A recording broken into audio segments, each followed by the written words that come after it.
Hey everybody, welcome to another edition of PoCommunity. On this episode, we welcome Carter, Alex, and Greg from Trunkit.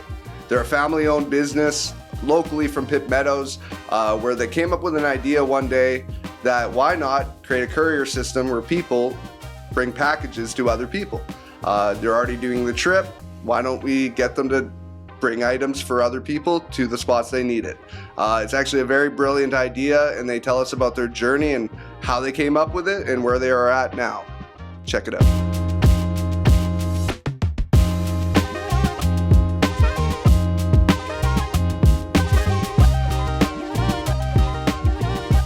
Carter, Greg, Alex, how's it going today? Awesome. Doing well. Thanks for having us. No problem. Thanks for coming on. You guys are from Trunkit. So let me know, what is Trunkit? What is that all about? You want to answer? Yeah, so Trunkit's like a peer-to-peer trunk sharing platform. We like to compare it to something like Uber, except not for passengers, more for packages. Say you're going up to Kelowna for a trip for your kid's soccer team, something like that. You'd be like, okay, post that trip on the app, then all the rest of our users can see that, and then they can say, oh, well, I need something going up to Kelowna anyways, and you're heading there. How about I throw it in your trunk, and you save them some gas money, and their package gets to Kelowna within even a day, whereas other shipping companies may take a couple days. Yeah, for sure. Do you guys have like history as being the courier? Like, no, not Zero. Really. Zero? We were solving a problem. We needed to get something up to our house up in the interior, and we just weren't going. So there's tons of people going up the Coquihalla, so someone's got to have room in their truck or their trunk, and that was a light bulb moment. Yeah. So the biggest difference between us and say like Uber is that nobody works for Trunkit.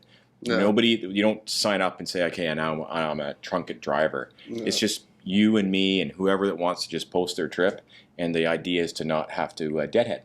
Yeah. When did you guys come up with that idea? 2018. 2018, yeah. Summer of 2018. Summer of 2018. We were trying to get something up to the interior.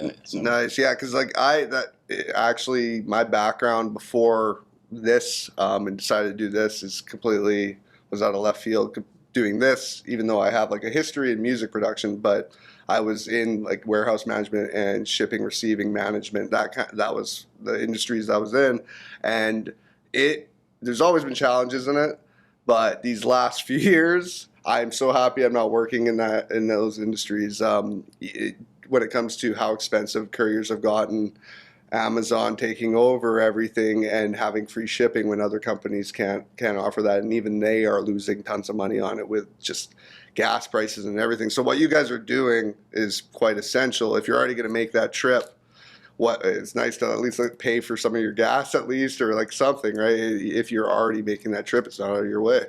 Yeah, and when you talk about expenses too, when we first needed to get a couch up to Kelowna, the cost of shipping that couch was worth more than the couch itself. Yeah. So when you're able to send it with someone already going there, then now you're talking. Yeah. Are you guys like doing this like long haul trips too? Have you been dealing with anybody like doing Canada wide or anything? We are across Canada, and we're from PEI right across. We're actually North America. Nice. So the long haul trip, we needed a guy needed to get a bike to Edmonton just last week, and just a pedal bike, and he needed to get it from literally Pitt Meadows to Edmonton. And so that's the kind of the specialty thing, because again, the bike's not worth a lot of money. Yeah. So he's hoping someone's already going his way.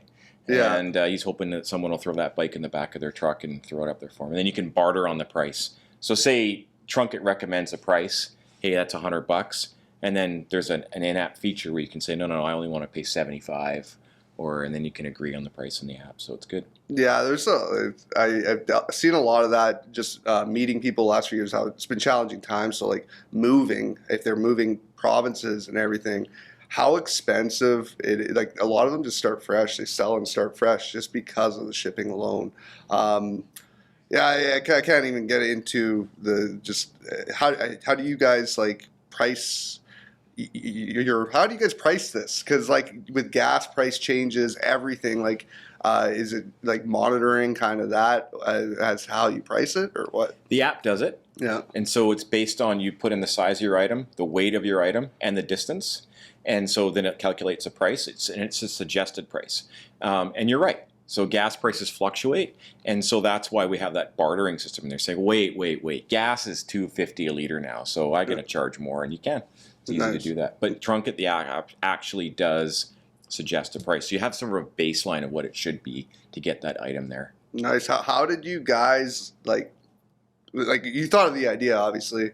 How did you start it? How did you create it? Like how did you, if you guys didn't have history in that industry, how did you do it? So that all started with actually my brother here. We looked into it, him and myself, at developers in the area to develop a website, because I'm sure a lot of you guys know apps are incredibly expensive to build. Yeah. So we started with a website, went through all that kind of stuff, talked to them, and we eventually figured out we needed to do an app after that. It was just the phone. On the phone, it's a lot more convenient to have an app than a website. So we went to another developer and got them to develop our app for us. Nice. And obviously, you guys say it's expensive. It's also so necessary. So like even if it costs a bunch in the beginning, it will definitely benefit, and it makes you look legit. Apps just there's a lot of work to go into it. So you should have seen our first website. It was rudimentary, archaic, and it's just like this little company in Vancouver. This offered to build a website for us, and it kind of looked like Craigslist in a way. It was kind of a strange looking thing, and then we've obviously improved it over the last couple of years, and then got the app. Yeah, you gotta start somewhere. That's the thing, and the idea is there. It's always something that seems such an easy idea that it's like, but if nobody's done it yet, it's always nice being that person that kind of, or the people that think of it. And I haven't heard really anybody else doing this. Like you said, there's Uber, obviously. I guess Uber could technically offer these kind of services, but they haven't. It's not really. Yeah, there's Uber Freight. Yeah. Which is kind of sounds like a similar thing, but like my dad said here at the start, no one works for Trunkit. So Uber, they have to go through their driver's checks and whatnot. They have to get their car certified. I think they're class 4 too, aren't they? Class 4, right? Yeah, class 4 too. So they all work for Uber. Yeah. So, and then they have to go through all that. So with us, it's like, okay, you're already going. You don't have to work for them or anything like that. Yeah. For some reason, they're scared of a place like Trunkit, because there was a company called Roadie in the States. Yeah. And it was Trunkit, and we didn't even know they existed. Yeah. And all of a sudden, one day, they got an investor and started getting some real traction, which is where we are right now. And I can't remember which company it was. You remember if it was Purelator or UPS bought them out, and their website was gone within 12 seconds. Yeah. So they're kind of scared of a company like us. I think they don't really want it. Oh, yeah. I don't know if they view us as competition or direct competition, but they sure shut down that company pretty quickly. Yeah. And they were gone. So who knows? I mean, just knowing people that work for those big courier companies and stuff, it's stressful times for them too. Yeah. Like drivers are doing long shifts; they're getting overloaded with work.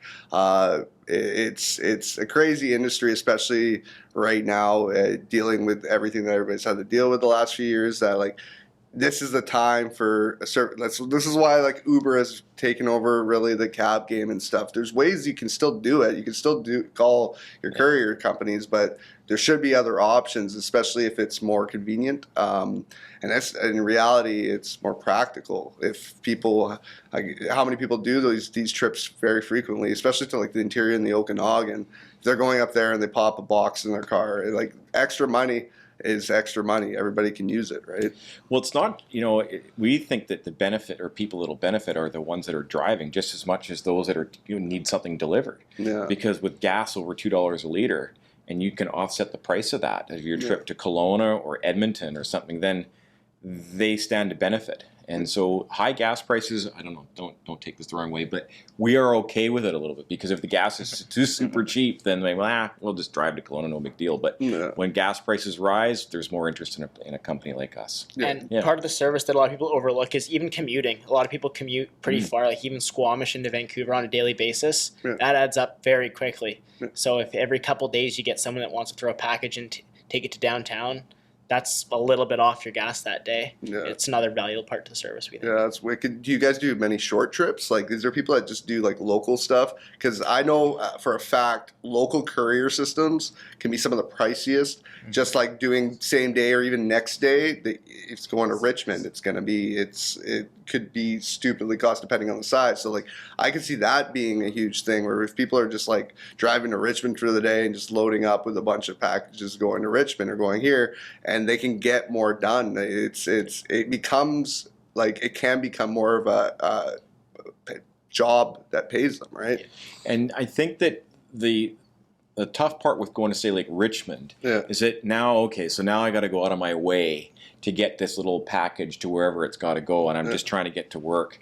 So it's not the easiest thing to introduce. We do have recurring trips, like when you can post your trip on wherever your commute is, and you just hit recurring, and I go here every day. But I think where the challenge would be is if every day you got to deviate off your route too much, then it's now becoming hard for you just to get to work.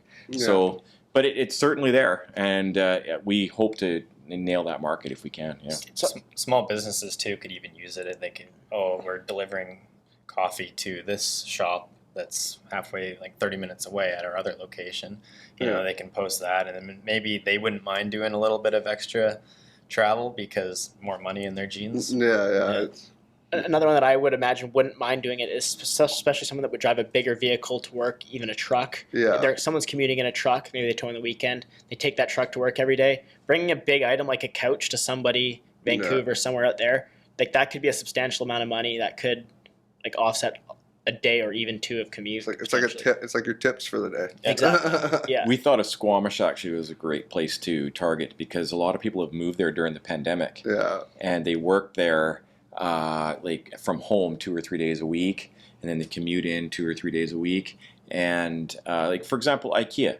People make the trip to IKEA in Coquitlam, not far from here. To get those items, and they drive all the way from Squamish. Well, there's lots of people that are going to Squamish too from Vancouver. So but that's another thing we're going to approach IKEA, and in fact, we notice on their website that their delivery system doesn't even work because they can't get enough drivers, and it's not profitable because they have to deadhead back. So if they drive stuff all the way up to Squamish, they're coming back empty. Yeah, they'll never go to Squamish. I think they'll do like Poco to Mission, maybe. They'll do like Coquitlam's location will do Tri-Cities. Richmond will do Richmond, maybe like Tawasin or something, but they won't go further than that. They stick to their region, right? So that's that. I know from ordering stuff on IKEA, like, and their shipping costs are ridiculous too. If it is even in local, like, that's the thing. Local is people always think long haul shipping is going to cost you an arm and a leg, and it will. But those short trips, it's that convenience that if you don't want to make that trip and somebody's doing it for you, they usually try to hike up the prices because, like, oh, you don't want to do it? Well, you got to pay up. And like I said, I saw a lot of that. I worked in when I was warehouse manager at one of the places I was at. We did distribution of just goods. I would say like giftware and stuff. And of course, Christmas season or something, you have customers like, I need it today. They're like putting the order in that day, and they're like just screaming that they need it. And it's just like when you quote them that, maybe it's only going from Port Coquitlam to Vancouver, but when you quote them for one box being like $60, like, what? And it's just like, no, that's literally the best I can get for you at this time. With the rest of the day, that's what you get. So like, I definitely see, especially like people make the trip. We know, I don't know, where are you guys local? Are you in the Tri-Cities? Yeah, well, we're from Pitt Meadows. Okay, yeah. So do you know how like many people that live in Pitt Meadows probably work in town, right? So like if you're doing that trip all the time, what's maybe a couple of days a week, bringing that, it's like I said, it's like tip money. It is, and it can actually be more than tip money. Because if you're doing a bit more of a drive, then you can just charge according to what you want to charge to get the item or whatever. It's depending on your vehicle and where you're going, how far off your route is it. So. Hopefully it's going to be more than tip money even. Just some money in your jeans. So has this become full time for you guys? Not yet. We hope it will be in the near future. But we're just trying to get traction right now, and actually used a good word. We're trying to make the trips go consistently. There's people can get trips, but it's not something you can rely on yet. That's what we're working towards. That's the growth. It's why we're here. It's a pain, but it's also a fun time. There's a lot you learn.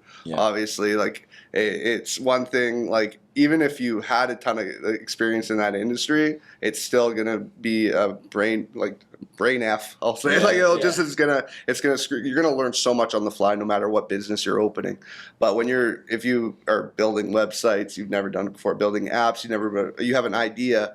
That idea only goes so far until you get the help to build it. Or if you try to do it yourself, you're learning a lot, and there's it overwhelms you pretty damn quickly. You're right. There's a lot of really, really highs and a lot of really, really lows. Yeah. And we've heard that from a lot of people in this industry or just in business in general. But just being with these two characters when the idea was, conceived, if you will, and going to meetings in downtown Vancouver to hatch the idea and to develop the website. We were in downtown Vancouver, once every week or two, all dressed up with these two guys, and they were a lot younger then, and off we were as a family business trying to make this go. And so we've learned a lot together, and that experience in itself has been priceless. Yeah. So with just being with these guys. There's definitely a time that I learned so much more there, not more, but other things than when I was at high school. I was just coming into high school, or partway through it. I was learning all these extra things in that time, and it was super valuable for sure. Yeah, I mean, there's nothing like, I don't want to get into the school system, but like there's so much more that they should be teaching that's like everyday life, or like you hear about it more in the States. They're way more entrepreneur driven than we are in Canada. So they like have courses for kids, teaching them taxes and just all these things that like we don't teach up here. And if you're learning this while you're in high school, doing it outside of school, man, you're setting yourself up. We've had a few members that were like opened up companies in their teens and stuff, and by the time they're 18, 19, they're like thinking where I was thinking at 30, just because of getting valuable information young, while your brain still can take stuff in. You hit a certain age and it's like you start learning, but other stuff escapes. Yeah. So when you're still like learning in that learning mode, it's going to be just so beneficial for you learning it that young. And they learn to survive because, if they're 15 years old and they're communicating with potential clients and investors, grammar matters. You can't send an email and just, use a you for you. You got to do it properly. You have to meet people and shake their hand and have a real conversation with people. And I think that's a little bit lacking in society now. But, these guys have had to do it a lot over the last few years to just like this. Yeah, and I mean, small business owners starting a business a couple of years before like crap hit the fan with COVID. I mean, we're the same. We got the keys to this place February 2020, a month before it all happened, right? So it's like you already are going through these loopholes and like just trying to figure everything out, and then you get thrown that.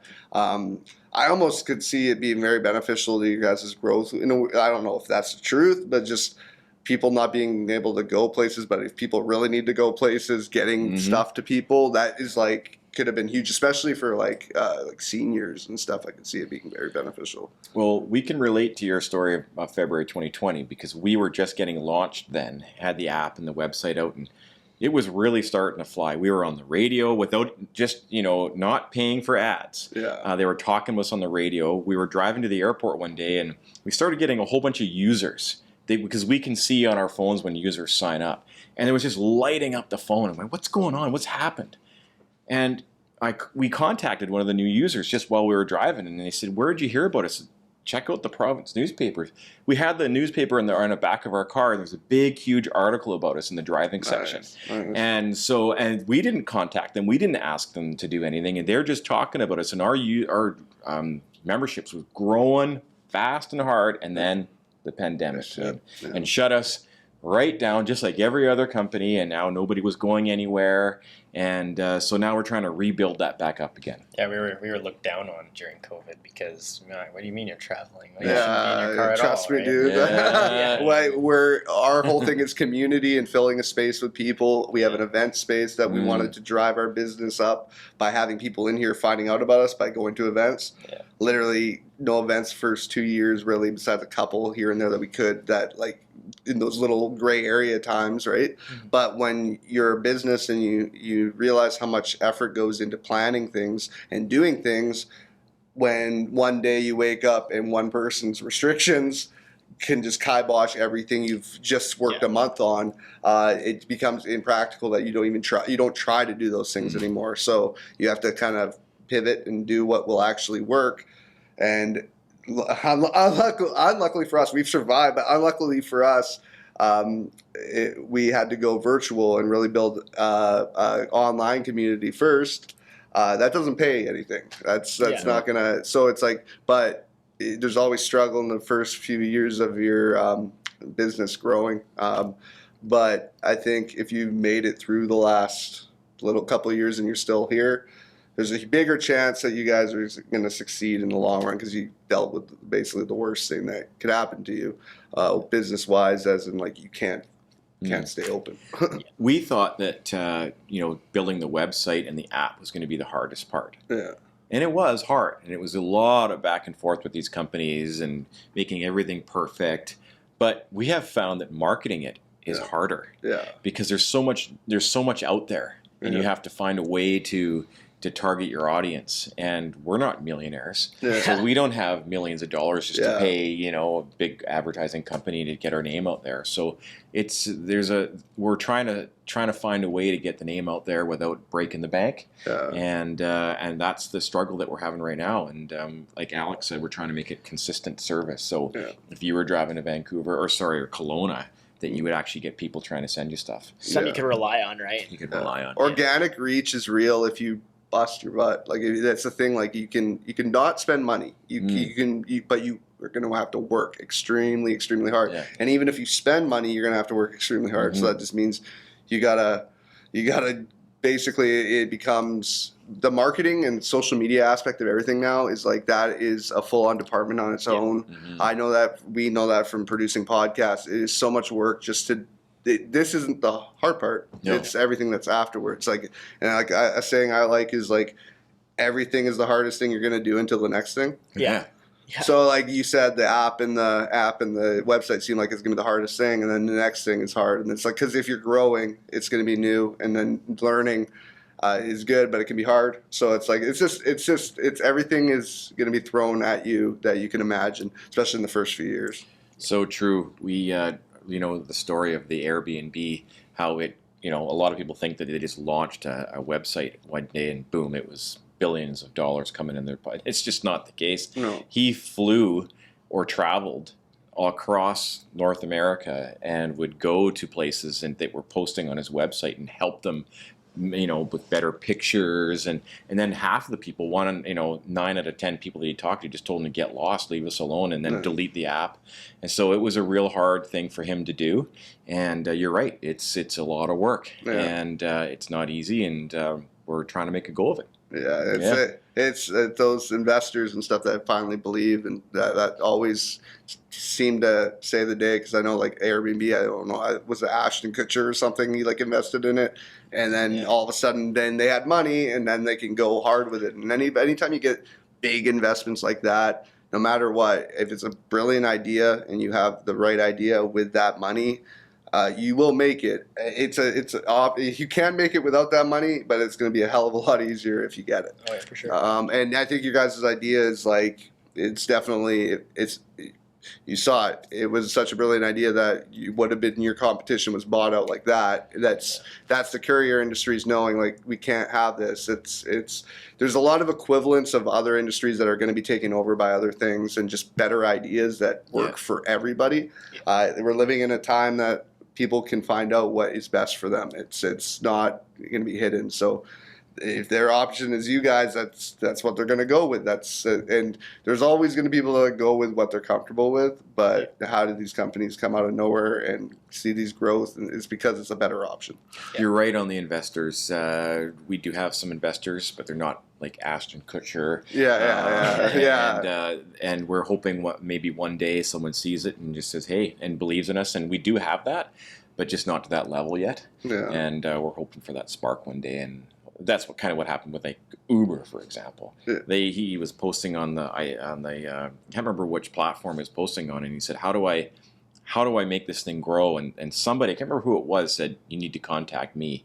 And do you remember who that was? I don't remember who that was. And it was a big time person, and they contacted, and you're right, it was just a huge injection of cash, and off it went. Yeah. So, but the idea has to be there first. Yeah. And we hope that we have that, and I think we know that we do have it because we're still here. So I mean, and it's always nice. Pitt Meadows, you guys are local. The idea can get so much bigger than local. It can go. It can go national, international. So there's no limitations that people are going on a trip. You can pretty much drive anywhere if you're. you find the map, like but I can't say how much brilliance is behind the idea, because it's smart. It's never really been done. It's such a basic idea, but so necessary. So yeah, like I wish you guys nothing but the best. It's like I'm very excited to be interviewing. I think in like you guys' early stages, because I think it could definitely grow to something where you guys will be something in the next few years. Because it's just such a I don't know what the word is. I don't want to like. It's a standard idea. Like it definitely is one of those things that once it catches on to people's, like they know it's there, it'll become like something they do all the time. Well, thank you for that. Thank you. And, Yeah, I really it's appreciate awesome, and we agree with you. Yeah, good. I'll ask just like, what are you guys doing like besides this? Like, where are you guys coming from before this? And what this is a passion, obviously. So It is a passion. I'm a police officer. Yeah. And a lot of people have a lot of questions about security with packages and all that kind of stuff. And what if someone sends you drugs? And we get that question all the time. Yeah. Hey, what if they send you a package with a whole box of cocaine? And I'm going, well, my answer to that's really simple. Nobody's just going to send a box of cocaine with someone they don't know. Yeah, that's a lot of money being. I don't think they're going to do that. And more importantly, I mean, we just preach the common sense thing. Just open it up, and if it's something that you don't want to open up, then maybe you shouldn't take it. Yeah. But that's my background, and I've been doing this for lots of years. And these guys, when the idea was hatched, were high school. Yeah. And you can tell them what you guys are up to now. Yeah, so it started when I was in high school, obviously, and now I'm in the aircraft maintenance engineering Nice. industry. And so trying hard with this as well as doing that. Yeah. And yeah. I mean, like, it's always nice to have that solidified backup, or Yes. even like main thing.